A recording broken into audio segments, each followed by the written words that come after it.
ओम शांति। आज है 18 नवंबर 2025 की साकार मुरली है। बाबा बोले, मीठे बच्चे, तुम ही सच्चे अलौकिक जादूगर हो। तुम्हें मनुष्य को देवता बनाने का जादू दिखाना है। मीठे बच्चे, तुम ही सच्चे अलौकिक जादूगर हो। तुम्हें मनुष्य को देवता बनाने का जादू दिखाना है। आज का प्रश्न है, अच्छे पुरुषार्थी स्टूडेंट की निशानी क्या होगी? उत्तर है, वह पास विद ऑनर होने का अर्थात विजय माला में आने का लक्ष्य रखेंगे। उनकी बुद्धि में एक बाप की ही याद होगी। देश साहित्य देख के सब संबंधों से बुद्धि योग तोड़ एक से प्रीत रखेंगे। ऐसे पुरुषार्थी ही माला का दाना बनते हैं। ओम शांति। रूहानी बच्चों प्रति रूहानी बाप बैठ समझाते हैं, अब तुम रूहानी बच्चे जादूगर जादूगरनी बन गए हो, इसलिए बाप को भी जादूगर कहते हैं। ऐसा कोई जादूगर नहीं होगा जो मनुष्य को देवता बना दे। ये जादूगरी है ना। कितनी बड़ी कमाई कराने का तुम रास्ता बताते हो। स्कूल में टीचर भी कमाई करना सिखलाती हैं। पढ़ाई कमाई है ना। भक्ति मार्ग की कथाएं शास्त्र आदि सुनना उसको पढ़ाई नहीं कहेंगे। उसमें कोई आमदनी नहीं, सिर्फ पैसा खर्च होता है। बाप भी समझाते हैं, भक्ति मार्ग में चित्र बनाते, मंदिर आदि बनाते, भक्ति करते करते तुमने कितने पैसे खर्च कर दिए हैं। टीचर तो फिर भी कमाई कराते हैं, आजीविका होती है। तुम बच्चों की पढ़ाई कितनी ऊंची है। पढ़ना भी सबको है। तुम बच्चे मनुष्य से देवता बनाने वाले हो। उस पढ़ाई से तो बैरिस्टर आदि बनेंगे, सो भी एक जन्म के लिए। कितना रात दिन का फर्क है। इसलिए तुम आत्माओं को शुद्ध नशा रहना चाहिए। यह है गुप्त नशा। बेहद के बाप की तो कमाल है। कैसा रूहानी जादू है। रूह को याद करते करते सतो प्रधान बन जाना है। जैसे सन्यासी लोग कहते हैं ना, तुम समझो मैं भैंस हूँ। ऐसा समझकर कोठी में बैठ गया। बोला, मैं भैंस हूँ, कोठी से कैसे निकलूँ। अब बाप कहते हैं, तुम पवित्र आत्मा थे, अब अपवित्र बने हो। फिर बाप को याद करते करते तुम पवित्र बन जाएंगे। इस ज्ञान को सुनकर नर से नारायण अथवा मनुष्य से देवता बन जाते हो। देवताओं की भी सॉवरेंटी है ना। तुम बच्चे अब श्रीमत पर भारत में डीटी सॉवरेंटी स्थापन कर रहे हो। बाप कहते हैं, अब मैं जो तुमको श्रीमत देता हूँ, यह राइट है या शास्त्र की मत राइट है, जज करो। गीता है सर्वशास्त्र श्रोमणी श्रीमद् भगवत गीता। ये खास लिखा है। अब भगवान किसको कहा जाए? जरूर सब कहेंगे निराकार शिव। हम आत्माएं उनके बच्चे ब्रदर्स हैं। वह एक बाप है। बाप कहते हैं, तुम सब आशिक हो, मुझ माशूक को याद करते हो, क्योंकि मैंने ही राजयोग सिखाया था, जिससे तुम प्रैक्टिकल में नर से नारायण बनते हो। वह तो कह देते कि हम सत्यनारायण की कथा सुनते हैं। यह कोई समझते थोड़े ही हैं कि इससे हम नर से नारायण बनेंगे। बाप तुम आत्माओं को ज्ञान का तीसरा नेत्र देते हैं, जिससे आत्मा जान जाती है। शरीर बिगड़ तो आत्मा बात कर नहीं सकती। आत्माओं के रहने के स्थान को निर्वाण धाम कहा जाता है। तुम बच्चों को अब शांति धाम और सुख धाम को ही याद करना है। इस दुख धाम को बुद्धि से भूलना है। आत्मा को अब समझ मिली है रॉन्ग क्या है, राइट क्या है, कर्म अकर्म विकर्म का भी राज समझाया है।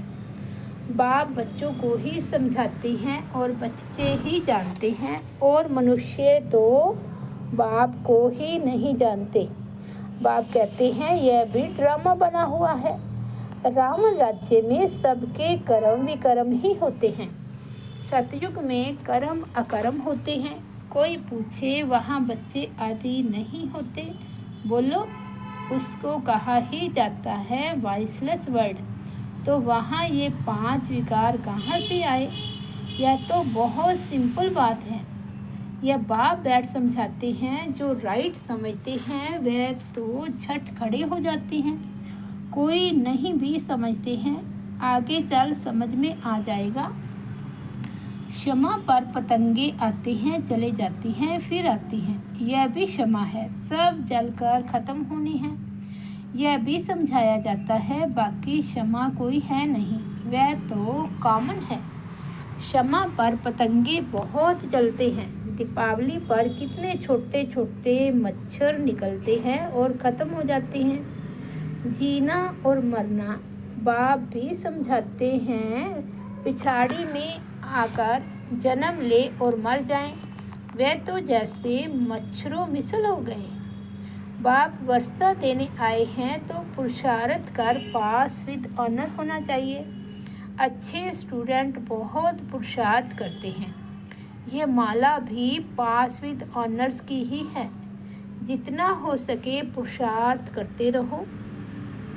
विनाश काले विपरीत बुद्धि कहते हैं, इस पर भी तुम समझा सकते हो। हमारी बाप के साथ प्रीत बुद्धि है। एक बाप के सिवाय हम और कोई को याद नहीं करते। बाप कहते हैं देह सहित देह के सब संबंध छोड़ मामेकम याद करो। भक्ति मार्ग में बहुत याद करते आए हो। हे दुख हरता सुख करता, तो जरूर बाप सुख देने वाला है ना। स्वर्ग को कहा ही जाता है सुख धाम। बाप समझाते हैं मैं आया ही हूँ पावन बनाने। बच्चे जो काम चिता पर बैठ भस्म हो गए हैं, उन पर आकर ज्ञान की वर्षा करता हूँ। तुम बच्चों को योग सिखलाता हूँ। बाप को याद करो तो विकर्म विनाश होंगे और तुम परिस्थान के मालिक बन जाएंगे। तुम भी जादूगर ठहरे ना। बच्चों को नशा रहना चाहिए। हमारी यह सच्ची सच्ची जादूगरी है। कोई कोई बहुत अच्छे होशियार जादूगर होते हैं, क्या क्या चीज़ें निकालते हैं। यह जादूगरी फिर अलौकिक है, अर्थात सिवाय एक के और कोई सिखला ना सके। तुम जानते हो हम मनुष्य से देवता बन रहे हैं। ये शिक्षा है ही नई दुनिया के लिए। उनको सतयुग न्यू वर्ल्ड कहा जाता है। अभी तुम संगम युग पर हो। इस पुरुषोत्तम संगम युग का किसको भी पता नहीं है। तुम कितना उत्तम पुरुष बनते हो। बाप आत्माओं को ही समझाते हैं।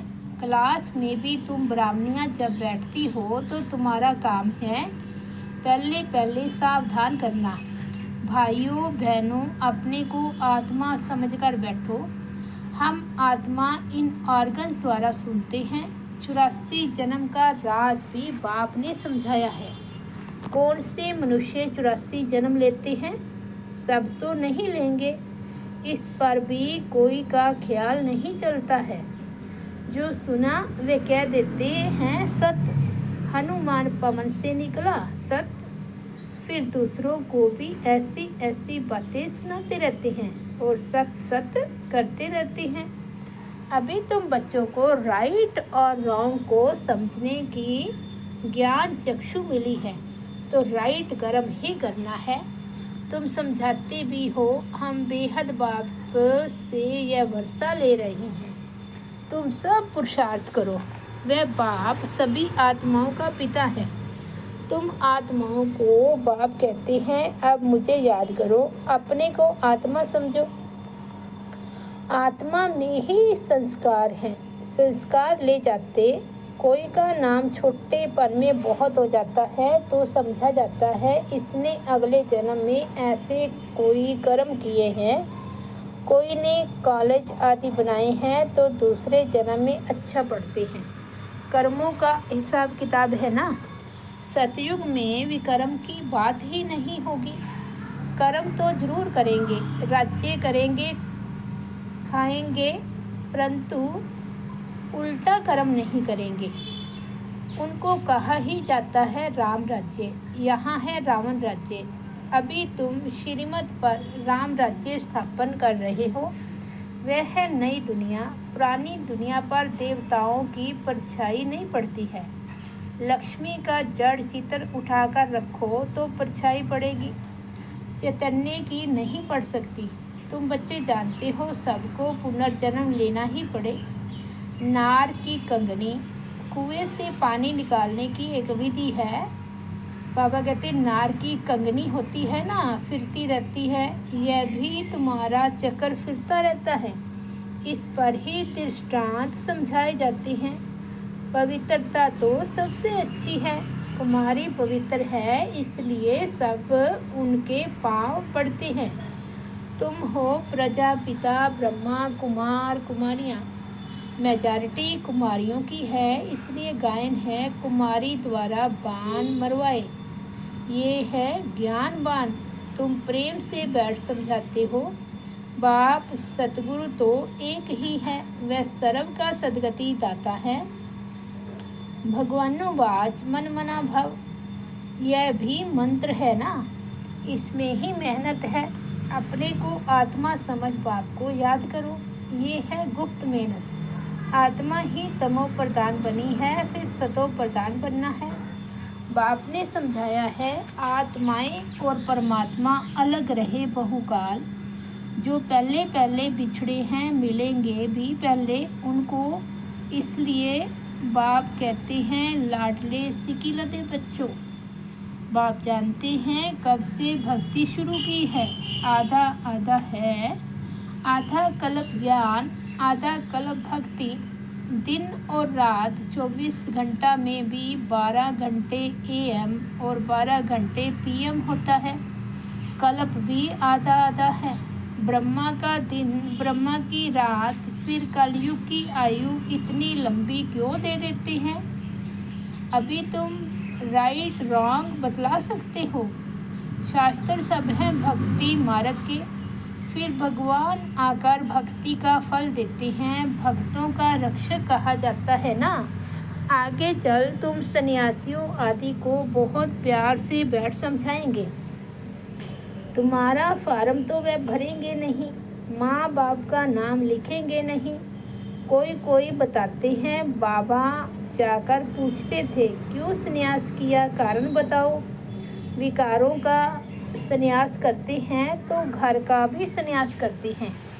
अभी तुम सारी पुरानी दुनिया का संन्यास करते हो।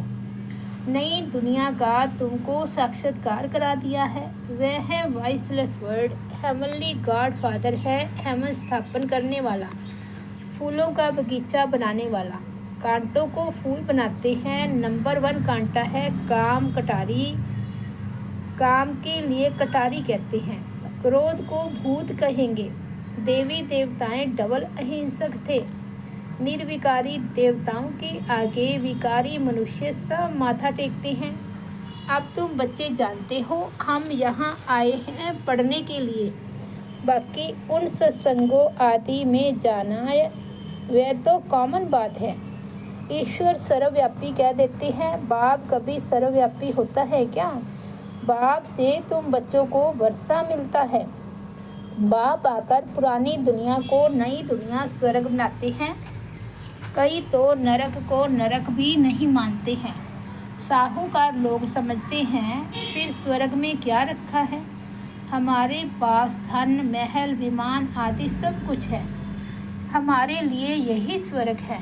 नरक उनके लिए है जो कीचड़े में रहते हैं। इसलिए भारत कितना गरीब कंगाल है। फिर हिस्ट्री रिपीट होनी है। तुमको नशा रहना चाहिए। बाप हमको फिर से डबल सिरताज बनाते हैं। पास्ट, प्रेजेंट, फ्यूचर को जान गए हो। सतयुग त्रेता की कहानी बाबा ने बताई है। फिर बीच में हम नीचे गिरते हैं, वहाँ मार्ग है विकारी मार्ग। अब फिर बाप आया है। तुम अपने को सदर्शन चक्रधारी समझते हो, ऐसे नहीं कि चक्कर फिराते हो जिससे गला कट जाए। श्री कृष्ण को चक्कर दिखाते हैं कि दैत्यों को मारते रहते हैं, ऐसी बात तो हो ना सके। तुम समझते हो हम ब्राह्मण हैं सदर्शन चक्रधारी, हमको सृष्टि के आदि मध्य अंत की नॉलेज है। वहाँ देवताओं को तो यह ज्ञान नहीं रहेगा, वहाँ है ही सदगति, इसलिए उनको कहा जाता है दिन रात में भी तकलीफ होती है। भक्ति में कितने हठ योग आदि करते हैं, दर्शन के लिए नोधा भक्ति वाले प्राण निकालने के लिए तैयार हो जाते हैं, तब साक्षात्कार होता है। अल्पकाल के लिए चाहना पूरी होती है ड्रामा अनुसार, बाकी ईश्वर कुछ नहीं करता है। आधा कल्प भक्ति का पाठ चलता है। अच्छा, मीठे मीठे सिकिलदे बच्चों प्रति माता पिता बाप दादा का याद प्यार और गुड मॉर्निंग। रूहानी बाप की रूहानी बच्चों को नमस्ते। हम रूहानी बच्चों की रूहानी बाप दादा को याद प्यार, गुड मॉर्निंग और नमस्ते। धारणा के लिए मुख्य सार इसी रूहानी नशे में रहना है कि बाबा हमें डबल सिरताज बना रहे हैं। हम हैं सदर्शन चक्रधारी ब्राह्मण। पास्ट प्रेजेंट फ्यूचर का ज्ञान बुद्धि में रख कर चलना है। दूसरा है पास विद ऑनर होने के लिए बाप से सच्ची सच्ची प्रीत रखनी है, बाप को याद करने की गुप्त मेहनत करनी है। आज का सतगुरु बाबा का वरदान है, अपने डबल लाइट स्वरूप द्वारा आने वाले विघ्नों को पार करने वाले तीव्र पुरुषार्थी भव। आने वाले विघ्नों में थकने व दिल शिकस्त होने के बजाय सेकंड में स्वयं के आत्मिक ज्योति स्वरूप और नमित भाव के डबल लाइट स्वरूप द्वारा सेकंड में हाई जंप दो। विघ्न रूपी पत्थर को तोड़ने में समय नहीं गवाओ, जंप लगाओ और सेकंड में पार हो जाओ। थोड़ी सी विस्मृति के कारण सहज मार्ग को मुश्किल नहीं बनाओ। अपने जीवन की भविष्य श्रेष्ठ मंजिल को स्पष्ट देखते हुए तीव्र पुरुषार्थी बनो। जिस नज़र से बाप दादा व विश्व आपको देख रही है, उसी श्रेष्ठ स्वरूप में सदा स्थित रहो। स्लोगन है सदा खुश रहना और खुशी बांटना, यही सबसे बड़ी शान है। सदा खुश रहना और खुशी बांटना, यही सबसे बड़ा शान है। अव्यक्त इशारे अशरीरी व विदेही स्थिति का अभ्यास बढ़ाओ। अब संगठित रूप में एक ही शुद्ध संकल्प अर्थात एक रस स्थिति बनाने का अभ्यास करो, तब ही विश्व के अंदर शक्ति सेना का नाम बाला होगा। जब चाहे शरीर का आधार लो और जब चाहे शरीर का आधार छोड़कर अपने अशरीरी स्वरूप में स्थित हो जाओ। जैसे शरीर धारण किया वैसे ही शरीर से न्यारे हो जाएं। यही अनुभव अंतिम पेपर में फर्स्ट नंबर लाने का आधार है। अच्छा, ओम शांति। तो ये थे आज 18 नवंबर 2025 के बाबा के अनमोल महावाक्य मुरली की हेडलाइन है, मीठे बच्चे तुम ही सच्चे अलौकिक जादूगर हो। तुम्हें मनुष्य को देवता बनाने का जादू दिखाना है। ओम शांति।